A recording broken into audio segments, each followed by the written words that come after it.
Alhamdulillah, wassalatu wassalamu ala rasulillah Muhammad ibn Abdillah wa ala alihi wa sahbihi wa man wala. Subhanaka la ilma lana illa ma 'allamtana innaka antal alimul hakim. Rabbi shrah li sadri wa yassir li amri wahlul 'uqdatan min lisani yafqahu qawli, amma ba'du. Alhamdulillah, sama-sama kita hormati, kita muliakan, kita sayangi penyelenggara majlis pada hari ini, Junda Fatimah Tulungagung di bawah bimbingan Ustadzah Syarifah Aminah Muhammad Asgaf, dan yang diketuai oleh Ibu Hajah Nur Aini, Ketua Yayasan LPI Al-Islah. Kita doakan semoga Junda Fatimah dan segenap pihak yang telah terlibat hingga terlaksananya acara pada hari ini berada dalam rahmat ridha Allah SWT, dalam lindungan dan bimbingan Allah SWT. Ustadzah Aminah dan beserta seluruh keluarganya senantiasa dalam pandangan kasih sayang Allah SWT, dipanjangkan umurnya, sehatkan badannya, dimudahkan urusannya, kabulkan hajatnya, semakin dicinta Allah SWT dan Rasulnya. Para ibu-ibu nyai, baik yang datang dari Lirboyo, datang dari pelosok Pondok Al-Istighosah, Pondok Tulungagung, dan juga Ketua Muslimat Tulungagung, serta segenap syarifah dan juga segenap ibu-ibu nyai dan nawani, para ustadzah, yang semoga semuanya selalu berada dalam keberkahan, dalam limpahan rahmat ridha Allah SWT, serta tentu saja semua yang hadir di majelis ini, baik ibu-ibu, kakak-kakak, adik-adik, anak-anak, yang semoga semuanya disayang Allah, dimuliakan Allah, disayang Rasulullah, dikuatkan iman Islamnya oleh Allah Subhanahu wa taala, insyaallah di dunia hidup sebagai umat Islam, meninggal dunia sebagai umat Islam, dikubur sebagai umat Islam, hingga datang ke padang mahsyar. Allah jadikan kita sebagai umat yang akan berada di belakang nabinya umat Islam, baginda Nabi besar Muhammad sallallahu alaihi wa ala alihi wasallam, insyaallah. Amin ya rabbal alamin. Islam, iman adalah hal tertinggi yang Allah Subhanahu wa taala berikan kepada seorang manusia.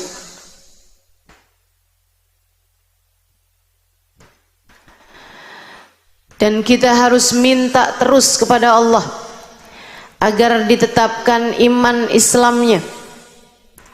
Ya muqallibal qulub, tsabbit qulubana ala dinik. Wahai zat yang membolak-balikkan hati, tetapkanlah hati kami senantiasa dalam keimanan kepadamu. Tadi yang dibaca zikirnya Habib Abu Bakar Asgaf Gresik. La ilaha illallah al-mawjud fi kulli zaman. La ilaha illallah al-ma'bud fi kulli makan. La ilaha illallah al-madhkur bi kulli lisan. Adalah merupakan bacaan-bacaan untuk tetapnya iman. La ilaha illallah al-mawjud fi kulli zaman. Tidak ada Tuhan kecuali Allah. Allah lah yang selalu ada di setiap waktu. Al-ma'bud fi kulli makan, yang disembah di setiap tempat. Binatang menyembah Allah SWT. Para malaikat menyembah Allah SWT. Hanya manusia dan jin yang kemudian menjadi terbawa hawa nafsu, mengikuti bisikan-bisikan setan hingga teralihkan dari keimanan.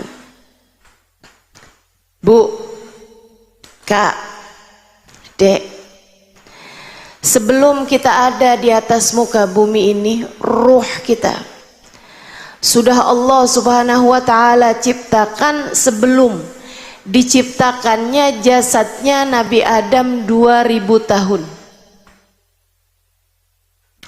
Alam durrah insaniyah, alam benih manusia, ciptakan semuanya. Semua manusia dari zaman Nabi Adam sampai zaman yang terakhir dicipta Allah Subhanahu wa ta'ala secara berbarengan.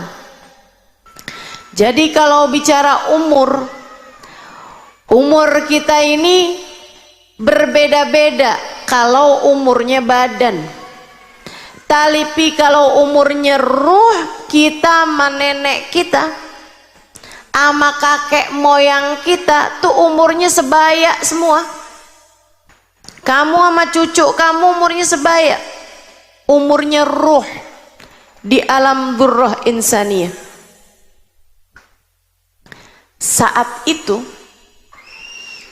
Allah Subhanahu wa ta'ala mengumpulkan segenap ruh yang telah diciptakannya. Kemudian Allah bertanya kepada mereka, alastu birabbikum, bukankah aku adalah Tuhan kalian? Qalu bala. Semuanya menjawab, iya ya Allah, Engkau adalah Tuhan kami. Saya baca sebuah hadis, kalau saya tidak salah ingat, di kitab Al-Anwar Al-Muhammadiyah, yang mana guru saya Sayyidil Habib Umar bin Hafid mengatakan, ini karena saya yakin yang hadir di sini banyak perempuan-perempuan yang bisa baca kitab kuning, kitab gundul, saya sampaikan ini. Guru saya Sayyidil Habib Umar bin Hafid mengatakan, man arada nurun nabawi fa'alaihi bil anwaril muhammadiyah. Siapa yang kepengen dapat cahayanya Nabi Muhammad, pengen terang dengan cahayanya Nabi Muhammad, silahkan baca kitab Al-Anwar Al-Muhammadiyah. Saya baca di dalam kitab tersebut, sekali lagi kalau ingatan saya tidak salah ya, mohon maaf nih, bersama dengan usia yang semakin bertambah, memori juga sepertinya mulai melemah. Kayak handphone aja kan, kalau udah yang rada jadulan udah agak suka ngeheng. Di dalam kitab tersebut Nabi Muhammad menyampaikan salah satu hadis yang dikutip di kitab itu. Kata Nabi Muhammad, ana awwalu man qala bala. Akulah yang pertama kali menjawab ketika Allah Subhanahu wa ta'ala bertanya, alastu birabbikum, bukankah aku adalah Tuhan kalian semuanya? Yang pertama kali menjawab, bala wa rabbina, iya ya Allah, Engkau adalah Tuhan kami, adalah baginda kita Nabi besar Muhammad. Baru kemudian diikuti dengan seluruh umat manusia. Kamu ada di antara mereka. Ruh saya ada di antara mereka semuanya. Karenanya sejatinya semua manusia itu rohnya beriman. Itu naluri dasar manusia. Sebagaimana ada naluri bertahan hidup. Kita kalau lapar, kita akan berusaha bertahan hidup. Yang asalnya nggak suka klepon, di depan saya ada klepon. Itu kalau udah lapar banget, asalnya nggak suka juga jadi suka. Makanya kalau bicara doyan nggak doyan, itu sebenarnya adanya di pikiran. Saya nggak doyan bakso, adanya di pikiran. Laperin 2 hari, bakso mana yang nggak dia makan? Naluri bertahan hidup. Semua manusia punya. Naluri melanjutkan keturunan. Makanya ada perempuan yang suka nungguin tetangganya lewat pas hari Jumat jam 11. Mau sholat Jumat nih biasanya. Itu berasal dari insting melanjutkan keturunan. Pengen nikah, pengen punya anak. Manusia normal punya itu. Punya itu. Yang paling tingginya adalah naluri iman. Itu sesuatu yang ada dalam setiap jiwa rohmu. Hanya saja kebanyakan di antara kita terhadap panggilan roh untuk kembali kepada keimanan, banyak di antara kita yang mengesampingkan panggilan tersebut, sibuk sama urusan belanja di Shopee. Pada dasarnya ruhmu selalu memanggil-manggilmu untuk kembali. Kembali kepada apa? Sebenarnya bukan kembali kepada apa, Bu, tapi kembali kepada siapa? Kembali kepada Bala wa Rabbina. Betul ya Allah, Engkau adalah Tuhan kami. Ruh kita memanggil untuk kembali kepada La ilaha illallah Muhammad Rasulullah. Ruhmu memanggil-manggil terus. Makanya ada yang bilang, Ustazah, kok saya belakangan gelisah ya? Kok saya nih beberapa tahun terakhir ini hati saya kayak hampa ya? Imamul Haddad menyebutnya sebagai ba'is. Meskipun banyak orang zaman sekarang menyebutnya sebagai anxiety. Kena mental. Saya sepertinya perlu healing. Bukan. Kamu bukan perlu healing. Kamu nggak perlu jalan ke sana kemari. Yang minta dipuaskan bukan badanmu. Yang minta disembuhkan bukan mata telingamu. Yang minta dibawa pergi bukan kakimu. Yang minta dibawa sebenarnya adalah ruhmu Dia memintamu untuk membawa ruhmu kembali kepada Allah, kembali kepada bala wa rabbina. Betul ya Allah, Engkau adalah Tuhan kami. Ruhmu rindu kepada Allah, ruhmu rindu kepada iman, ruhmu rindu kepada rasa saat ia menunduk dalam kepada Allah subhanahu wa ta'ala. Maka kalau ditanya siapa orang yang hidupnya paling bahagia, siapa? Jawabannya adalah hati yang selalu mengingat Allah Tuhannya. Yang paling bahagia hingga enggak kenal penyakit mental. Yang hidupnya paling bahagia hingga enggak terkena yang orang sebut sekarang di zaman sekarang, fenomena zaman akhir yang biasa disebut dengan nama mental illness. Ini yang selamat dari hal-hal yang semacam ini adalah mereka yang hatinya tertambat, yang hatinya berlabuh kepada la ilaha illallah Muhammad Rasulullah.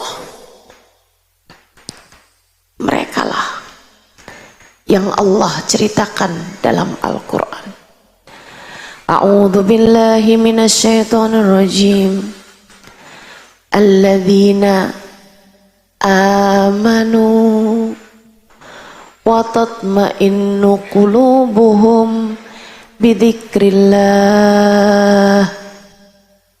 Ala bidzikrillahi tatma'innul qulub.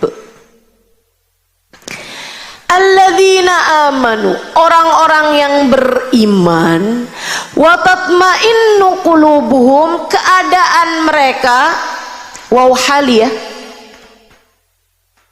Yang belajar bahasa Arab ngertilah yang saya maksudkan. Alladzina amanu, orang-orang yang beriman, wa tatma'innu qulubuhum, keadaan mereka, hati mereka selalu tenang, selalu damai, bidzikrillah, karena mereka selalu mengingat Allah.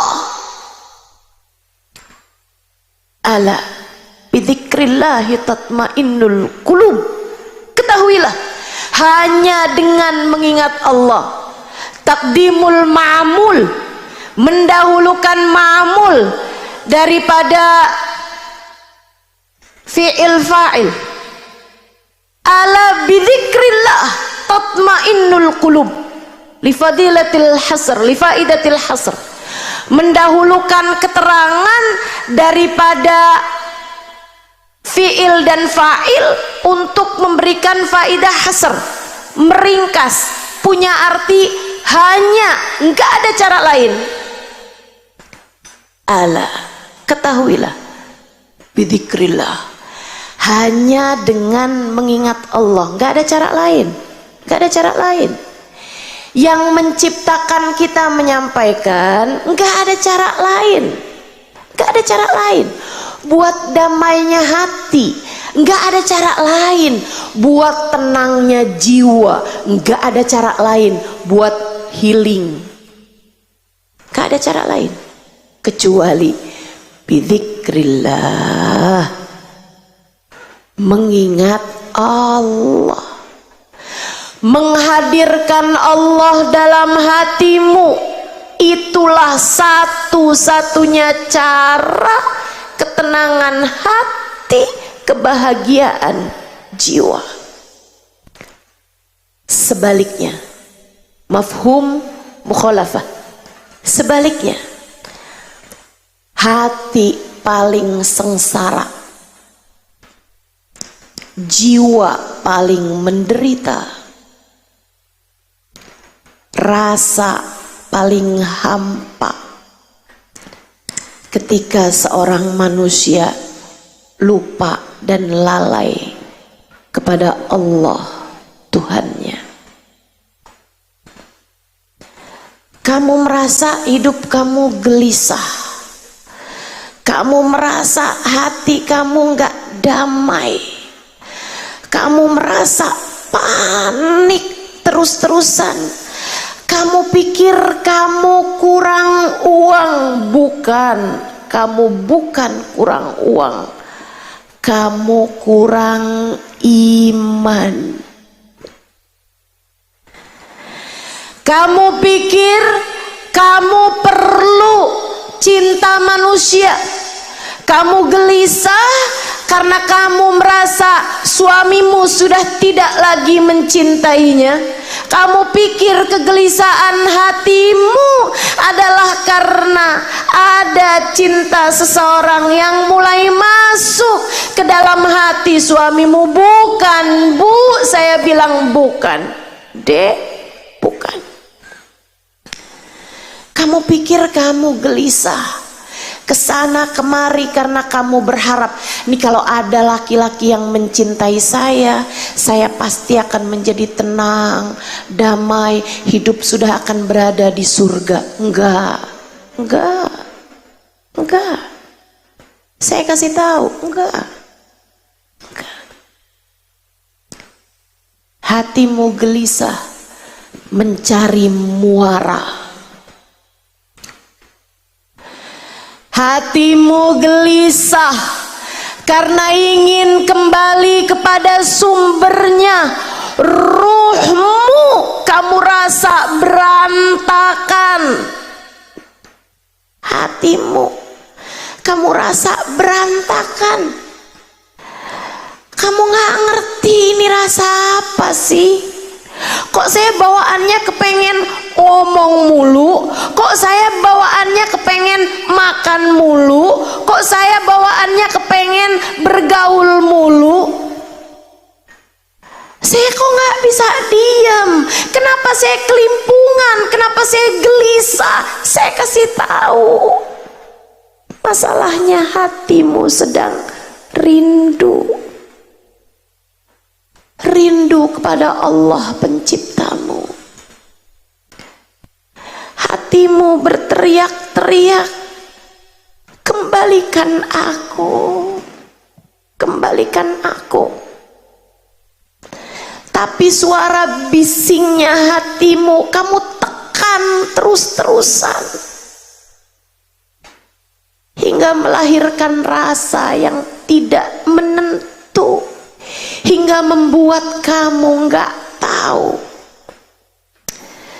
Makanya kenapa Ustazah, kenapa saya berasa tenang di majelis ilmu? Kenapa saya berasa tenang ketika saya duduk di majelis-majelis ilmu? Karena ruhmu sedang dipandu, hatimu sedang dibimbing menuju yang selama ini dia rindu. Hatimu rindu Allah, jiwamu rindu bala warabbina.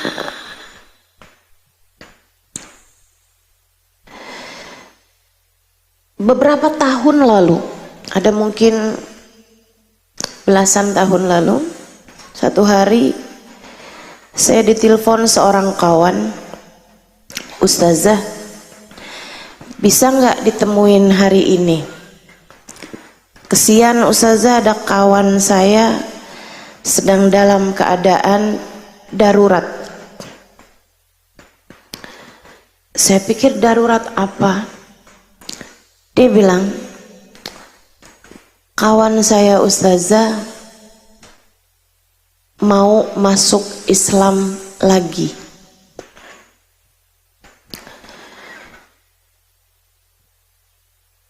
Maksudnya gimana, saya bilang. Dia pengen masuk Islam lagi Ustazah. Ceritanya panjang dah Ustazah. Biarin nanti dia cerita sendiri mau Ustazah. Kapan Ustazah bisa ditemui dan di mana? Karena saya kesian, saya tahu rasanya hati ketika ingin segera kembali, kegelisahan yang luar biasa. Saya hari itu sedang ada kajian. Saya kasih tahu pagi di sini, siang di sini, ada kajian sore waktu itu. Terus dia bilang, baik Ustazah, biar dia ketemu Ustazah di kajian sore hari ya, di sebuah masjid di daerah Jakarta Pusat. Saya bilang boleh, tapi boleh nggak dia kalau datang pakai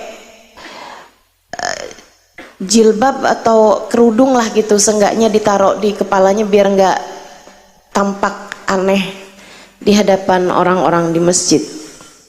Dia bilang baik Ustazah, saya sampaikan.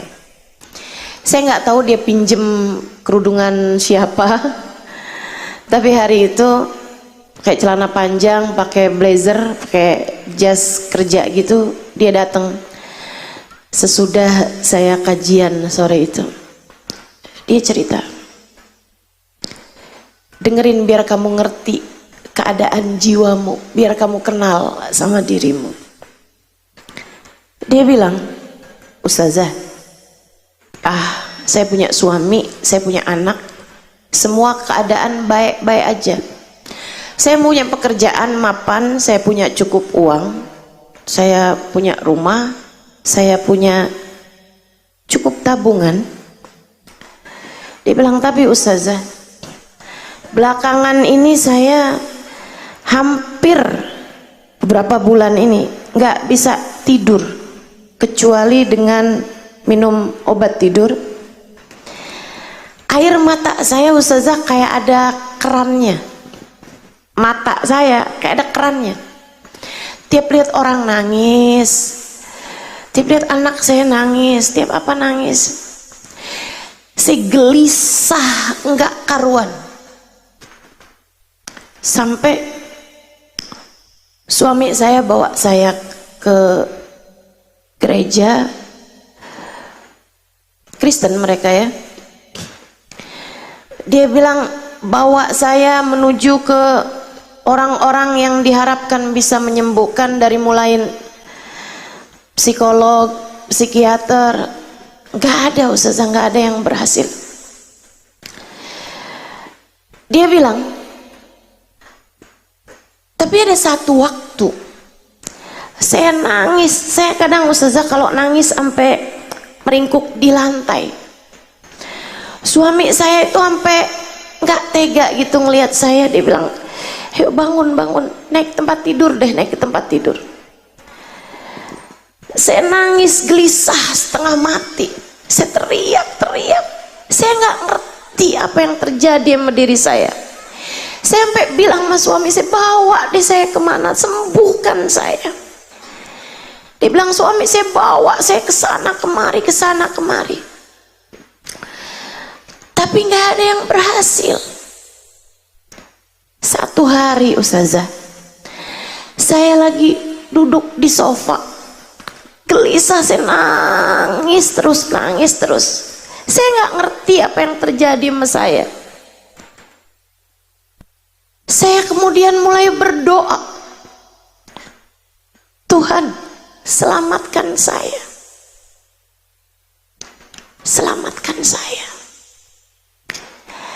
kasihani saya. Dia bilang kemudian saya teringat dengan satu bacaan dan saya mulai membacanya. Bacaannya begini, Bismillahirrahmanirrahim. Qul huwallahu ahad, Allahus samad, lam yalid walam yulad walam yakul lahu kufuwan ahad. Saya ulangi bacaan itu terus dan saya nggak ngerti kenapa. Tiba-tiba hati saya damai, pikiran saya tenang. Dan itulah kali pertama saya jatuh tertidur tanpa meminum obat sesudah berbulan-bulan lamanya. Saya tanya sama dia, kok kamu hafal surat Al-Ikhlas? Dia bilang, orang tua saya menikah beda agama Ustazah. Ibu saya Islam, bapak saya Kristen. Dia bilang di masa kecil mereka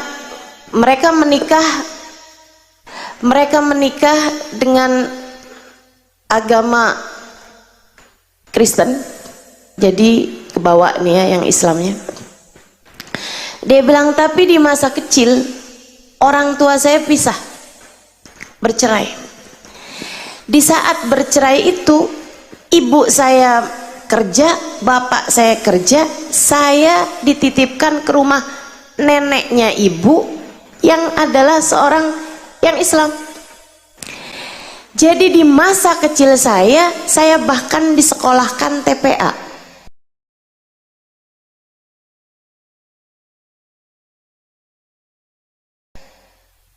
Neneknya Islam, sekolah TPA.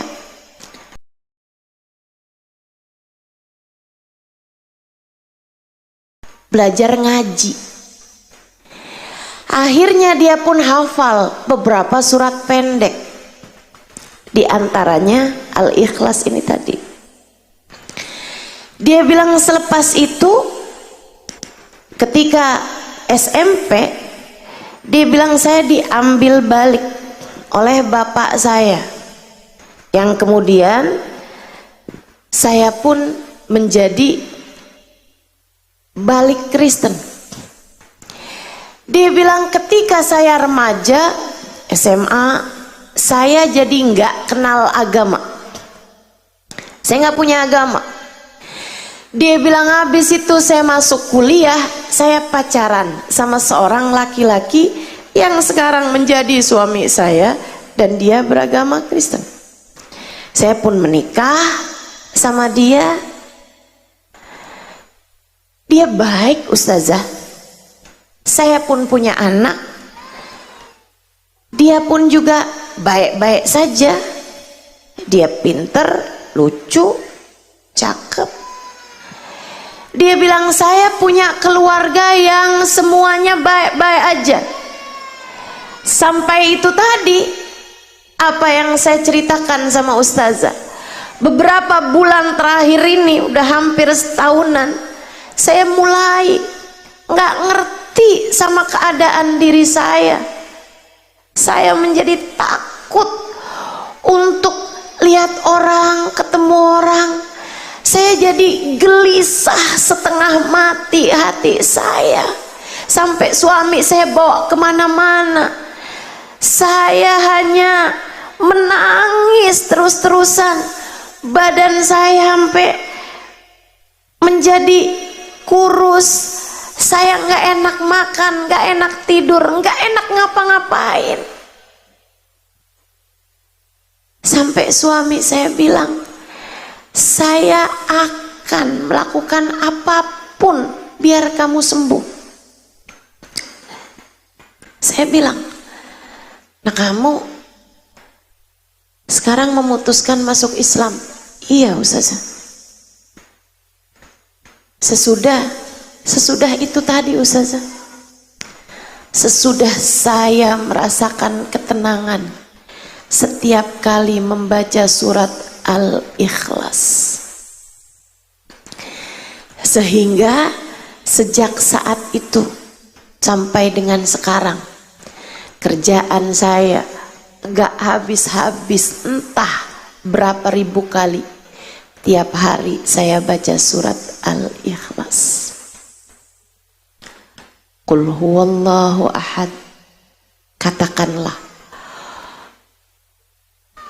huwallahu ahad, dialah Allah Tuhanmu Sang Maha Esa. Allahus Somad, Allah lah satu-satunya tempat bersandar. Allah lah satu-satunya tempatmu bergantung. Allah lah satu-satunya tempatmu berserah. Lam yalid walam yulad, ia tidak beranak dan tidak pula diperanakkan. Walam yakullahu kufuwan ahad, tak ada sekutu baginya, dialah satu. Ketika dia bercerita, saya jadi faham betapa ruhnya merindukan bala wa rabbina. Saya faham betapa hatinya merindukan la ilaha illallah. Saya faham betapa jiwanya merindukan iman. Saya tanya sama dia, kalau kamu kembali kepada Islam, suami kamu bagaimana? Ustazah, saya udah tanya ini sama suami saya. Dia bilang, saya nggak bisa bantu kamu apa-apa. Jika itu bisa membuat kamu merasakan kembali kedamaian hatimu, silahkan saja. Dia udah sangat kesian sama saya, Ustazah. Tapi saya bilang sama dia, kalau kamu balik Islam, kamu menjadi fasad nikahnya sama suami kamu. Iya Ustazah, itu juga sudah saya sampaikan padanya. Tolonglah saya Ustazah, kembalikan saya kepada Islam. Saya sudah tidak sanggup lagi untuk jauh dari Allah. Saya sudah tidak sanggup lagi untuk hidup tanpa iman. Saya pun minta dia untuk ulurkan tanganmu, ucapkan asyhadu an la ilaha illallah wa asyhadu anna Muhammad Rasulullah. Biar kamu tahu, saya ceritakan ini biar kamu tahu, biar kamu ngerti. Saat hatimu gelisah, bukan selalu jalan keluarmu adalah buka aplikasi belanja. Biar kamu tahu, hari-harimu itu ketika kamu lagi merasa nggak tenang, ketika kamu lagi merasa kenapa nggak enak perasaan, ketika kamu lagi merasa dongkol, marah, kesel, nggak selalu jawabannya adalah kamu jalan-jalan, kamu bergaul, kamu ketemu si ini, kamu ketemu si itu, atau buru-buru kamu buka YouTube, kamu buka apapun HP-mu misalnya. Enggak gitu.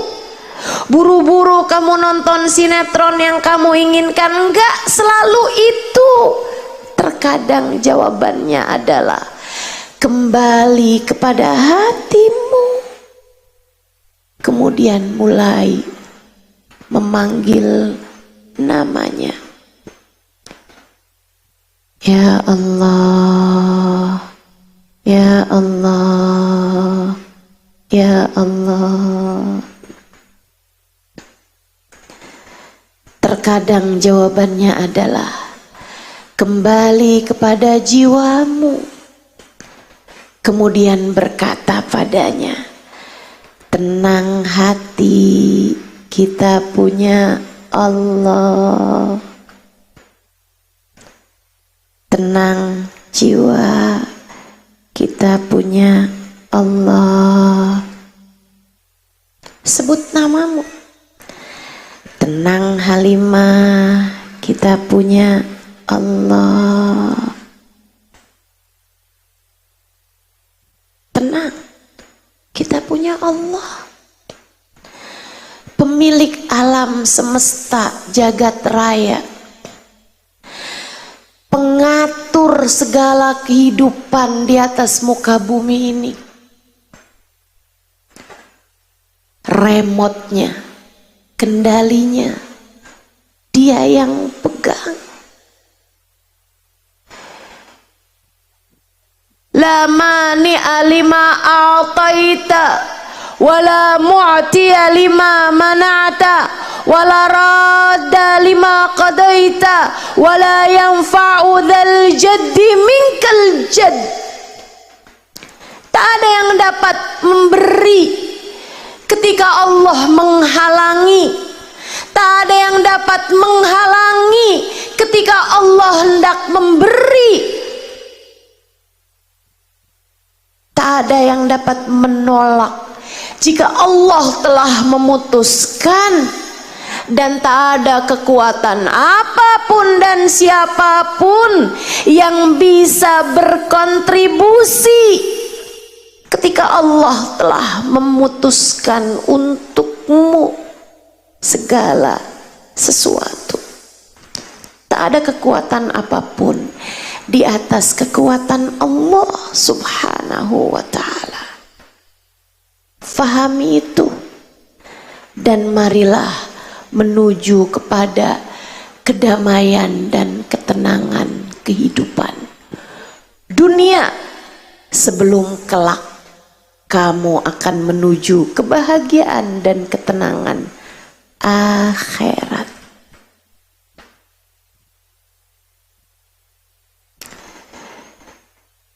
Saudaraku sekalian, setahun lalu saya ada pergi ke Jepang menghadiri undangan dari kawan-kawan kita yang ada di sana. Ada satu majelis, kalau saya nggak salah ingat, di Osaka. Ada seseorang memberitahu sebelumnya, bertanya, "Ustazah, jika majelismu dihadiri orang yang belum Islam, karena dia tertarik Islam, bolehkah?" Saya bilang, tentu saja. Silahkan hadir. Saya hanya minta dia untuk pakai penutup kepala agar tidak terlihat asing di antara umat Islam yang memang hadir pada saat tersebut. Ternyata di majelis itu dia kepengen ketemu saya, maka bisa saya majelis. Si orang Jepang, perempuan Jepang ini, saya bilang silahkan ketemu saya di satu ruangan. Namanya kayak, kalau saya nggak salah ingat, Saori atau apa gitu.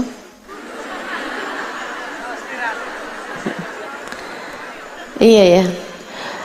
Cuman waktu pertama kali dengar namanya tuh saya nggak ketawa karena saya nggak tahu itu nama merek.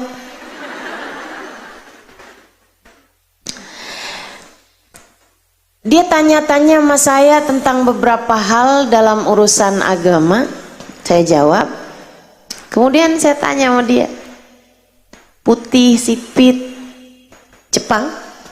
Saya tanya sama dia, jadi kamu tertarik sama Islam?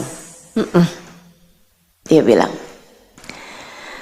kamu percaya sama Allah?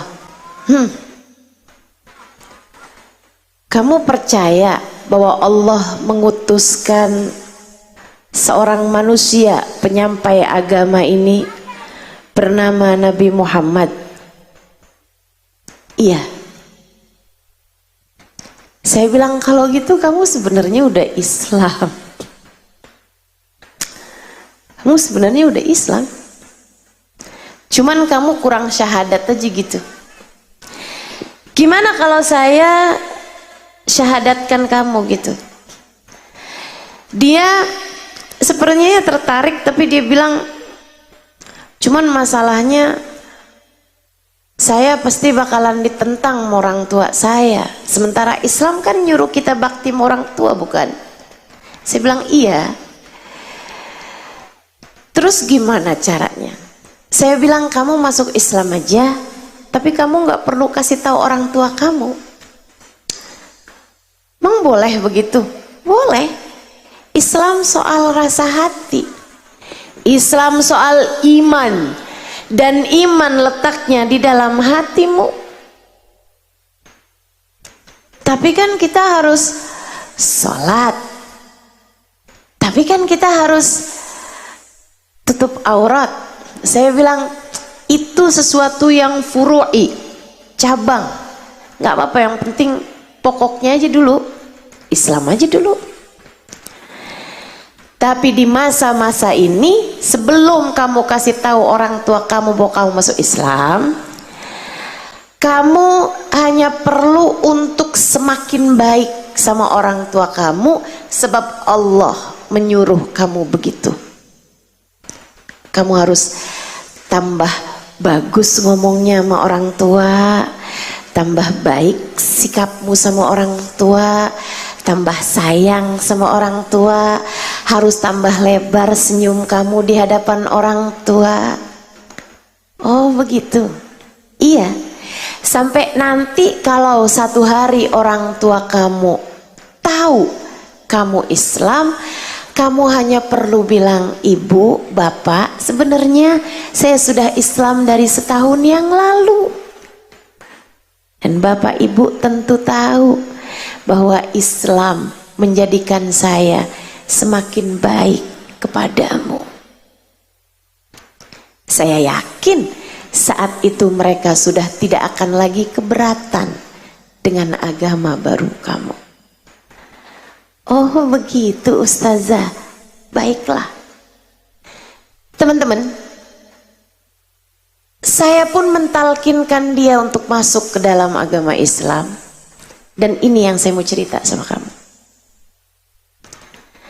Saya pegangi tangannya, saya minta dia ikutin saya. Asyhadu, asadu,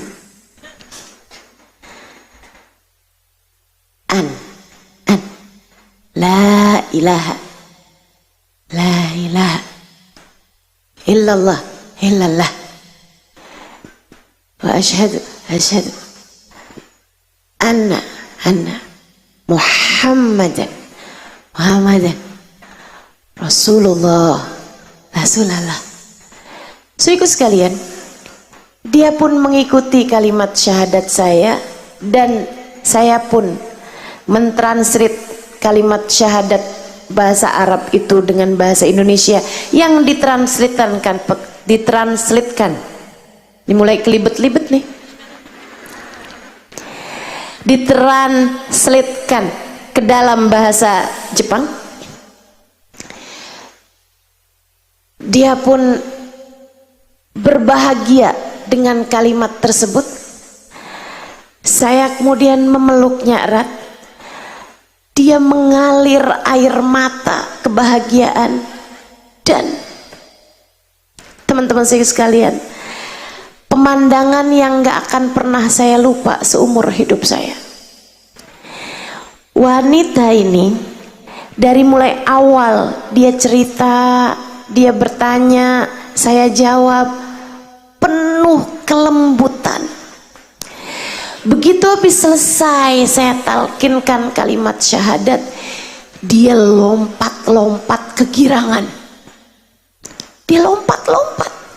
Dia bilang, seneng banget. Senengnya dia itu sampai membuat kami yang ada di dekat dia itu sampai nangis nggak henti. Saya bilang, liatin rahmat, liatin rahmat kalau turun kepada seseorang, liatin iman, liatin kasih kasih sayang Allah, liatin kasih sayang Nabi Muhammad terhadap umatnya. Kalau datang di hati seseorang, guyurannya membuat dia bahagia tak terkira.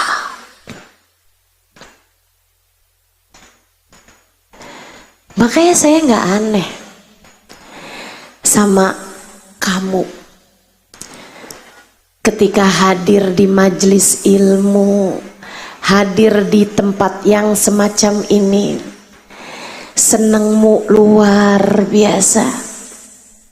Saya malah justru aneh kalau ada di antaramu hadir majelis ngobrol sama tetangganya, sibuk sama HP-nya.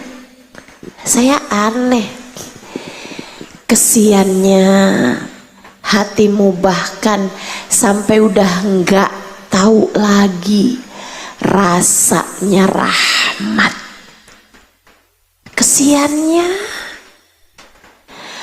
bahkan hatimu udah enggak kenal lagi sama rasanya guyuran cinta dari Allah Subhanahu wa ta'ala. Kamu sampai udah nggak kenal lagi. Saya nggak aneh kalau di majelis ada yang senderan kemudian terkantuk ketiduran. Bisa jadi rahmat yang turun sampai membuat lehermu berat. Bisa jadi Allah menyebutnya amanatan nu'asan, amanatan nu'asan yaghsha ta'ifatum minkum. Kata Allah Subhanahu wa ta'ala, terkadang Allah menyebut kantuk sebagai sebuah kedamaian. Orang kalau nggak damai hatinya nggak bisa tidur. Saya nggak heran sama yang di majelis ngantuk. Saya heran sama yang di majelis sibuk dengan hal yang lain, padahal Allah atau Rasulnya sedang diceritakan kepadanya. Hatimu ternyata terlalu menderita. Jalanmu ternyata sudah ngeberangsak. Bisa jadi jalan hatimu sudah tersesat agak jauh sehingga kesulitan untuk kembali pulang. Tapi nggak apa-apa, kamu hadir di sini karena rindu kepada jalan pulang. Iman menenangkan, iman membahagiakan, iman selalu dapat menjadi senjata terkuat bagimu menghadapi berbagai macam ujian dan tantangan hingga akhir zaman. Tapi saya kasih tahu, imanmu la ilaha illallah enggak sempurna tanpa Muhammadur Rasulullah. Ia adalah dua kalimat syahadat tak bisa terpisahkan. Kamu bahkan tak bisa sampai kepada Allah kecuali lewat jalannya Rasulullah. Kamu nggak akan bisa merasakan manisnya la ilaha illallah tanpa melewati Muhammadur Rasulullah. Seperti ucapan guru saya Hubaba Bahiyah, seperti ucapan guru saya Hubaba Bahiyah ketika saya membahas tentang sholat khusyuk.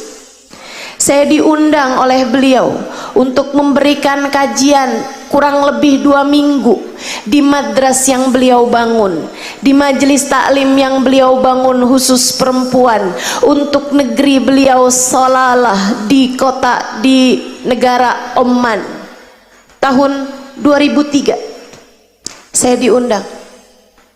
Iya betul, tahun 2003. Mungkin kamu ada yang belum lahir bahkan. Saya sudah mengajar tahun itu teman-teman. Jadi saya ini sudah sangat tua sebenarnya, ya, walaupun penampakannya kayaknya agak cukup muda. Saya udah cukup tua. Tahun 2003 saya udah diundang oleh Hubabah Bahiyah untuk memberikan pelajaran di kota Salalah, Oman, mengajar di madras yang beliau bangun di kota Salalah. Satu hari di hadapan perempuan-perempuan Salalah ini, saya memberikan kajian tentang sholat khusyuk. Di samping saya Hubabah Bahiyah, menyenangkan mengajar. Di sampingnya ada guru saya Hubabah Bahiyah, seorang perempuan solehah, bahkan beliau adalah gurunya guru saya Hubabah Nur. Hubabah Nur selalu menyampaikan Hubabah Bahiyah adalah salah satu perempuan paling berpengaruh dalam kehidupan beliau, salah satu guru paling berpengaruh bagi beliau. Samping saya Hubabah Bahiyah, dulu Habib Abdul Qadir bin Ahmad Asgaf Jeddah, salah satu ulama terkemuka pada zamannya yang bahkan diyakini sebagai salah satu wali min auliyaillah pada masa tersebut, meninggal dunia mungkin sekitar 19-18 tahun yang silam. Habib Abdul Qadir bin Ahmad Asgaf mengatakan tentang sosok Hubabah Bahiyah, ma fi fid dunya mithal Bahiyah. Di zaman sekarang ini nggak ada perempuan setara Hubabah Bahiyah. Beliau di samping saya kala itu. Hari-hari yang membuat saya berasa sudah di surga sebelum. Semoga Allah masukkan saya ke dalam surga.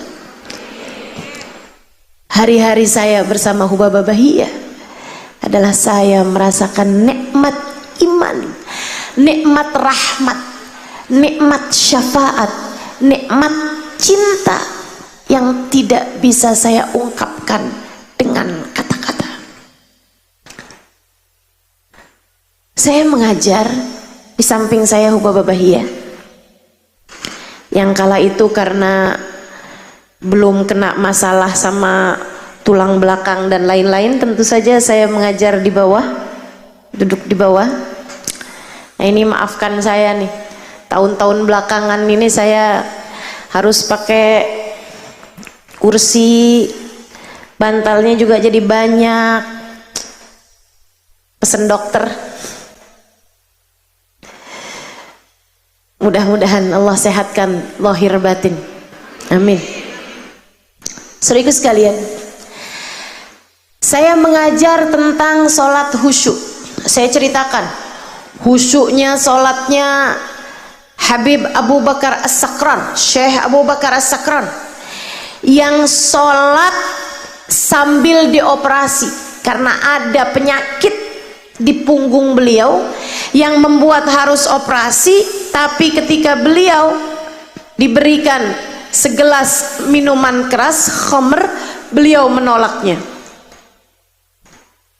Syekh, nggak kuat operasi Syekh kalau engkau sadar. Buat bikin kau nggak sadar, kau harus minum segelas khamr ini, minuman keras ini.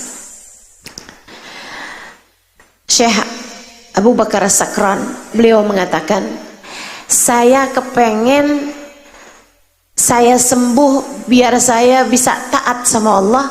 Saya nggak mau nyari sembuh dengan jalan bikin dosa sama Allah, minum minuman keras. Ini fungsinya apa? Fungsinya biar bikin kau nggak sadar. Saya, oh gampang, saya kalau lagi sholat saya nggak sadar apa-apa. Maka mulailah beliau dioperasi dalam keadaan beliau sholat sunnah. Pagi-pagi duha, Beliau hadap kiblat, udah pakai pakaian yang gampang dibuka dari belakang. Beliau kemudian memulai sholatnya. Dokter-dokter pun mulai operasinya. Sampai selesai sholat, beliau malah justru nggak sadar. Beliau bilang sama para dokternya, kalian kenapa nggak nurut? Operasiin tadi tuh waktu saya sholat. Kata dokter, udah selesai Syekh operasinya. Udah selesai. Jadi itu teman-teman, kulitnya dirobek, diambil penyakitnya, digunting, dijahit, nggak pakai bius, cukup dengan sholat. Jauh banget mau sholat kita. Kita nyari barang nggak ketemu, pas sholat kita inget. Ya Allah, saya kadang kalau lagi sholat itu kadang-kadang suka malu buat baca iftitah. Ya Allah, ini apa nggak dihitung bohong ini ya sama Allah. Saya bilang, inni wajjahtu wajhi lilladzi fataras samawati wal ard. Ya Allah, saya hadapkan diri saya kepadamu ya Allah, penguasa langit dan bumi. Apa nggak dianggap bohong nih, padahal sholat saya sambil ngadep HP sambil inget kajian, sambil inget acara, sambil mikir ini mikir itu ya Allah, sambil inget nih suami saya belum pulang kemana nih, pikiran saya kemana-mana. Katanya kamu lagi ngadep sama saya Halimah, kenapa kamu lagi ngadep sama suami kamu, sama baju kamu, sama pakaian kamu, sama ilmu kamu, sama majelis kamu? Ya Allah, ampuni ya Allah. Bener-bener nih yang dibilang sama Habib Zain, Habibana Zain bin Smith, salah satu guru saya, Habib Zain bin Smith Madinah. Beliau mengatakan, salatuna tahtaj ila istighfar. Salat kita ini perlu dimintain ampun sama Allah daripada dimintain pahala dari Allah. Bener banget, bener banget.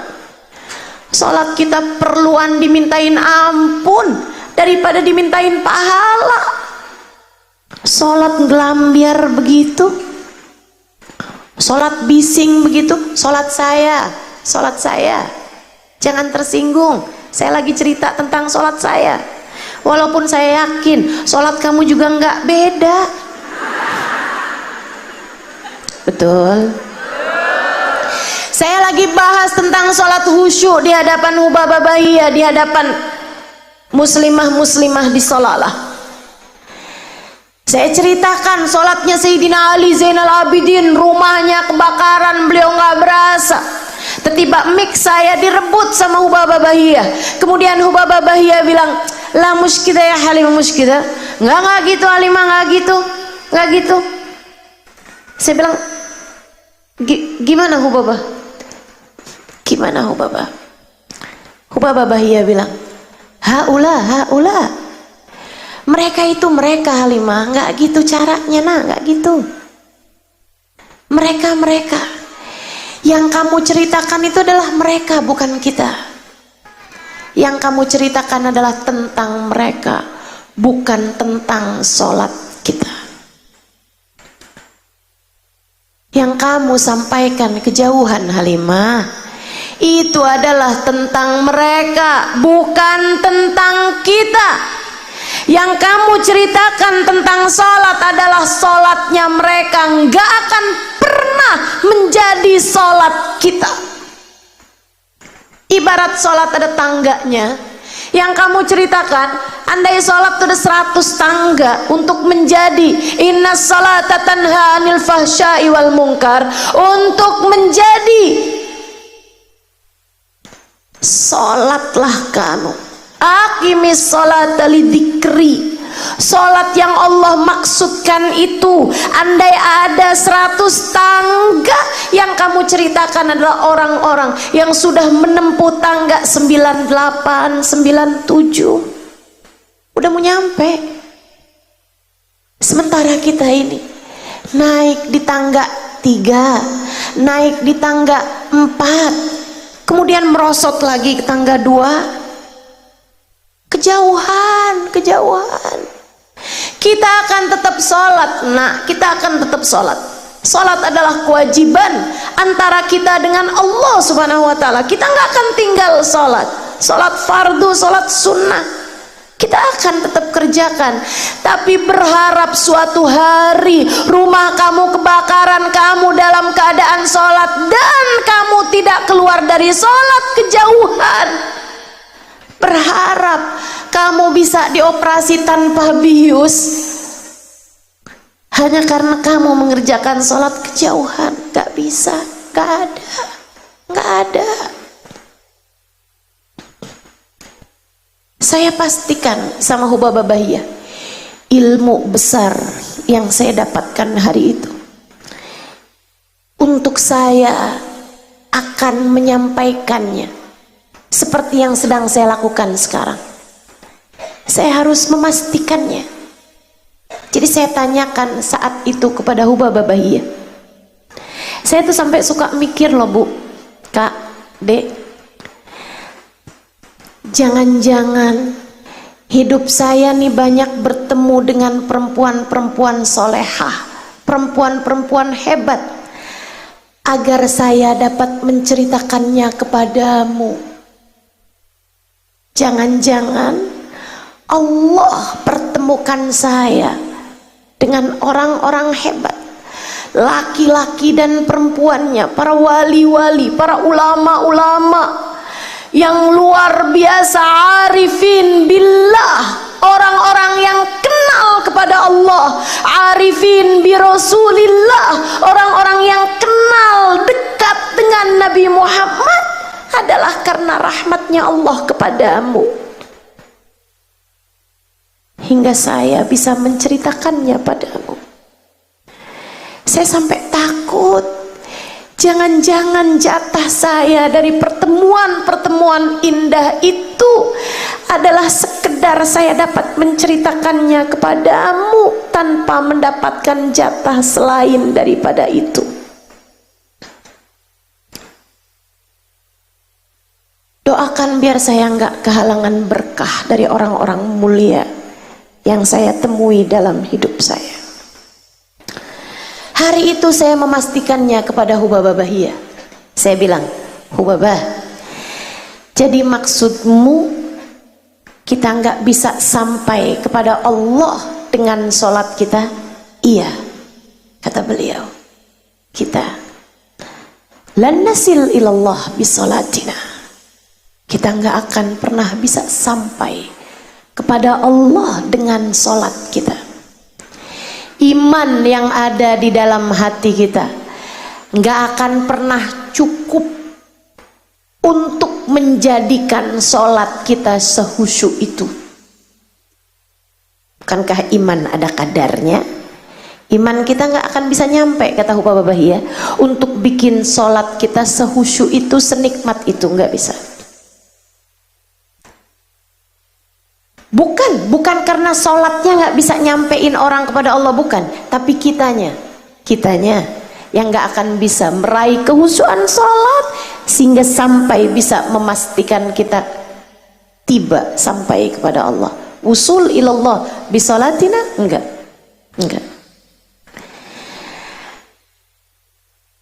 Terus Hubabah, saya tanya lagi, Hubabah, kalau memang kita nggak bisa sampai kepada Allah dengan sholat kita, kita sampainya kepada Allah dengan apa? Apa nih yang bisa jadi tali menyampaikan kita kepada Allah? Apa nih sambungan, link yang bisa bawa kita kepada Allah Subhanahu wa ta'ala? Hubabah Bahiyah tersenyum. Arifah billah, arifah bi Rasulillah, orang dengan tingkat keimanan yang luar biasa ini mendidik saya, mendidikmu umat zaman akhir Beliau mengatakan, ya Halimah, ma'ana nabi ya khair nabi. Wahai Halimah, alhamdulillah nak, kita punya Nabi Muhammad, seindah-indah Nabi, andalan kita, aqrabun nas ilallah, manusia paling terdekat dengan Allah, orang dalam kita di sisi Allah, manusia paling tercinta di sisi Allah. Dia adalah seseorang di tingkat tertinggi kedekatan dengan Allah, manusia dengan tingkat keimanan paling tinggi di sisinya. Wasilah kita ilallah, perantara kita kepada Allah, jalan kita kepada Allah. Saya ingat ucapan Sayyidina Syekh Abdul Qadir Al-Jailani, tuftu masyarikal ardi wa magharibiha, durtu masyarikal ardi wa magharibiha, fama ajid baban lil wusuli ilallah ghaira babi Sayyidina Muhammad. Saya berputar, saya mengelilingi bumi dari barat hingga timurnya. Saya tidak mendapati pintu untuk bisa sampai kepada Allah selain pintunya Nabi Muhammad. Selain pintunya Nabi Muhammad. Ya Imam ar-Rusli sanadi anta babullah wa fi dunyaya akhirati ya Rasulullah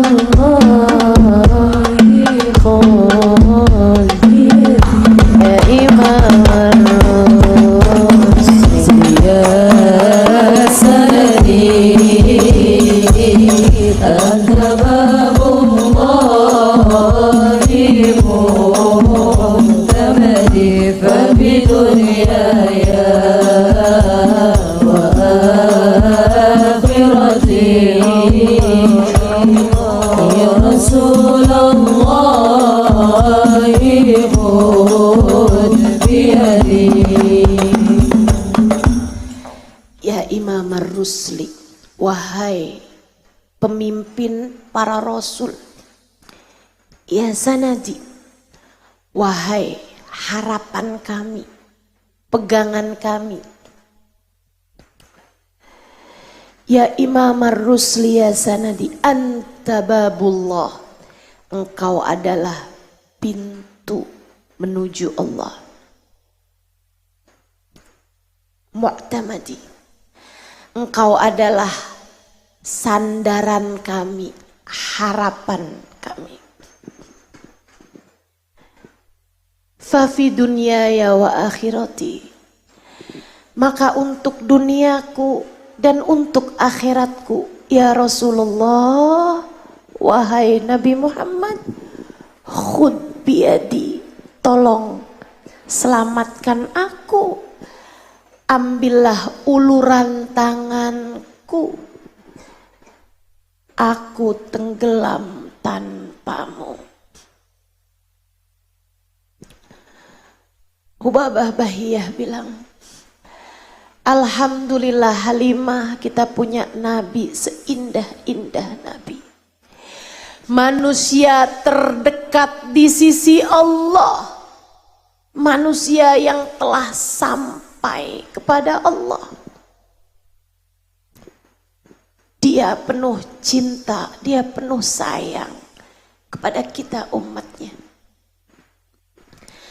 Kamu hanya perlu terus-terusan memanggil-manggilnya. Kamu hanya perlu terus-terusan mengetuk-ngetuk pintunya.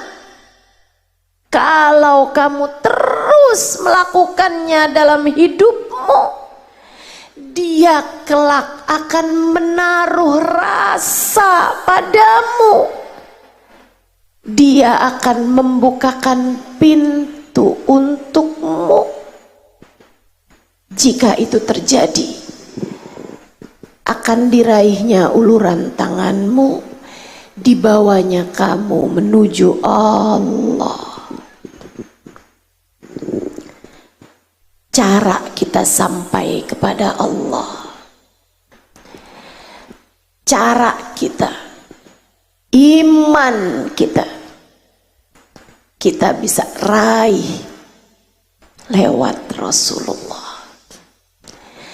Karena la ilaha illallah tak akan bisa dianggap kecuali dengan Muhammadun Rasulullah. Dan saya adalah santri yang baik. Saya pembelajar yang baik. Saya belum tentu jadi ustadzah yang baik, tapi ketika saya jadi santri yang baik. Saya pun bertanya kembali kepada Hubabah Bahiyah. Santri yang baik mencari. Santri yang baik bertanya. Santri yang baik meraih pemahaman ilmu hingga tak tersisa ruang untuk ragu. Hubabah, bagaimana cara saya mengetuk-ngetuk pintu Rasulullah? Bagaimana cara saya memanggil-manggil namanya? Hubabah Bahiyah menjawab, Halimah, cintai Rasulullah sebisamu mencintai seseorang.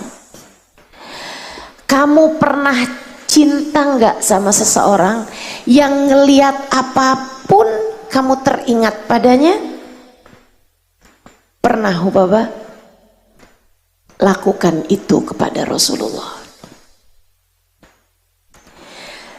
Jatuh cintalah kamu kepada Rasulullah sampai membuat lihat awan ingat Dia, merasakan angin bertiup ingat Dia, lihat hujan ingat Dia, lihat muka orang ingat Dia, lihat apapun ingat Dia.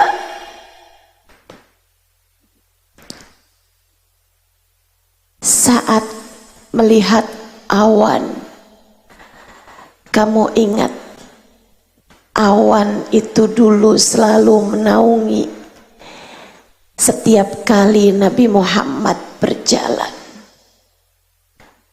Melihat matahari, kamu ingat anta syamsun, anta badrun, anta nurun fauqa nuri.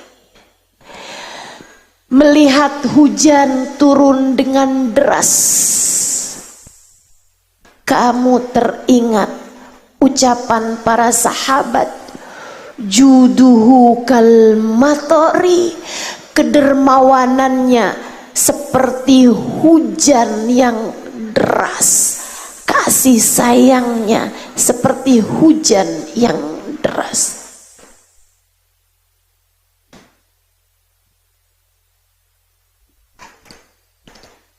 Halimah, rindui Nabi Muhammad sebisamu merindukan seseorang. Kamu pernah dalam hidupmu rindu sama orang sampai mengalir air mata kerinduan setiap kali terbayang dirinya? Pernah Hubabah? Lakukanlah itu untuk Nabi Muhammad.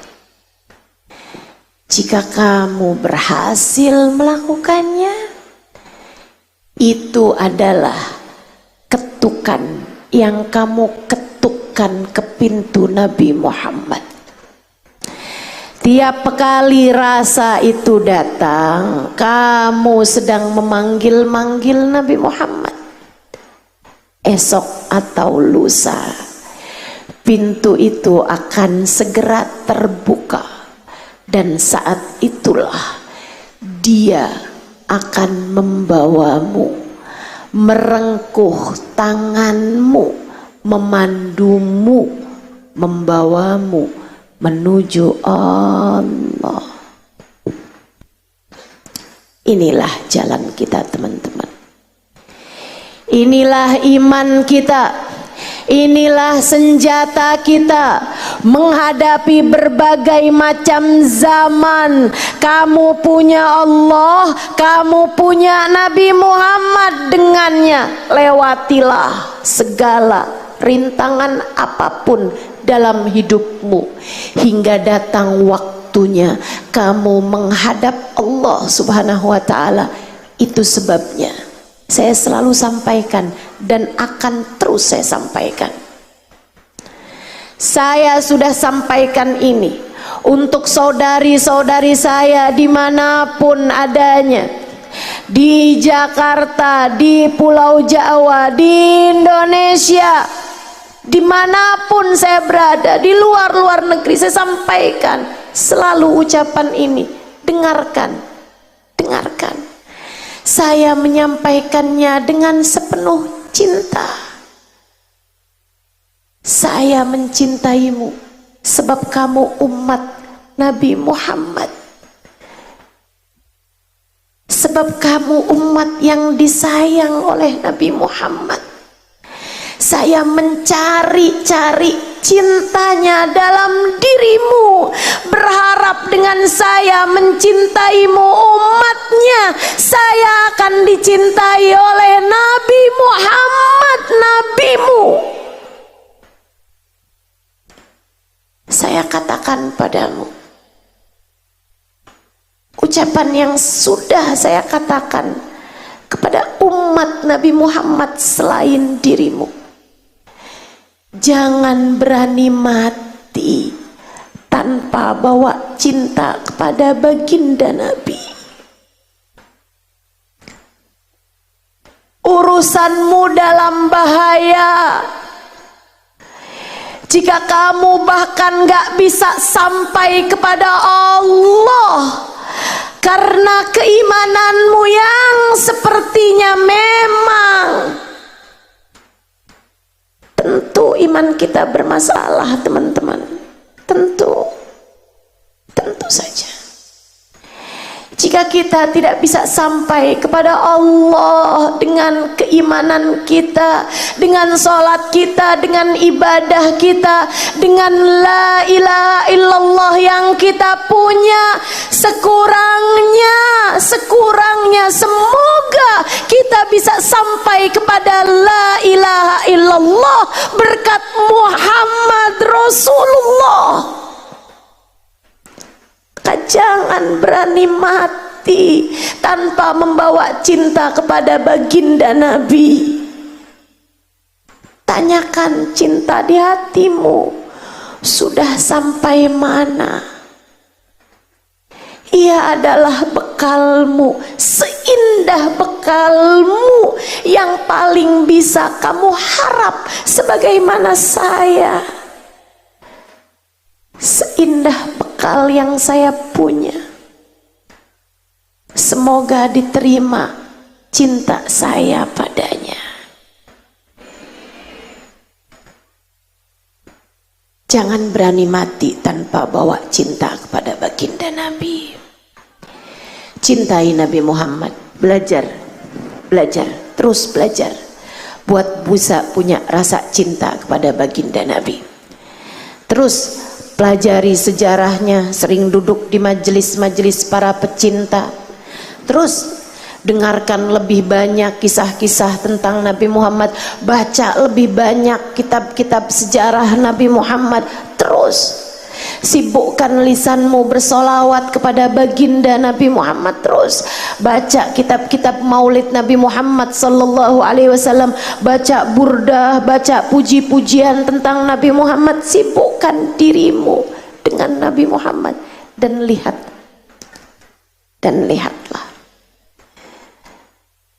hingga kamu merasakan uluran tanganmu diterima olehnya, hingga kamu merasakan panggilanmu kepadanya telah ia jawab, hingga kamu merasakan ucapanmu, ya Rasulullah khud biyadi.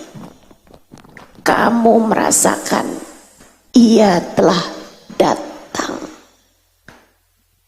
mendengarkan setiap lantunan sholawat, mendengarkan setiap ucapan salam, kemudian menjawabnya sesuai janjinya.